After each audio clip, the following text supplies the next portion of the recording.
আমাকে অনেকেই করেন যে আমরা ওমরা শেষ করেছি,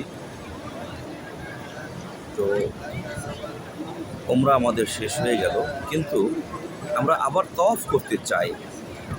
এখন বাইতুল্লাহর মাতাফেতেও তওয়াফ করার জন্য ইহরাম পরিধান শর্ত। এখানে যে নিয়ম অনুযায়ী ইহরাম পরিধান ছাড়া কেউ বাইতুল্লাহর তওয়াফে ঢুকতে পারবে না। কিন্তু আমরা তো উমরার নিয়তে নই, তাহলে আমরা কি বাইতুল্লাহকে ইহরাম করে তওয়াফ করার সুযোগ পাবো যদি আমরা উমরার নিয়তে নাই? জি, অবশ্যই পারবেন।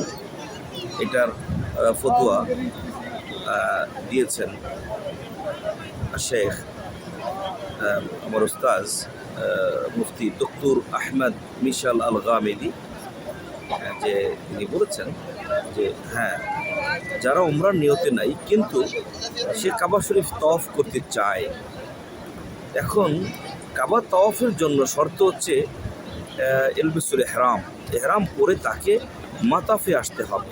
এটা পড়তে পারবে, এটা নিয়ে কোনো অসুবিধা নেই। যেহেতু সে আল্লাহর ঘর তওয়াফ করবে, আর এই ড্রেস কোড পরে যে কেউ যে কোনো সময় ইনশাল্লাহ আসতে পারবে, এতে কোনো অসুবিধা নেই।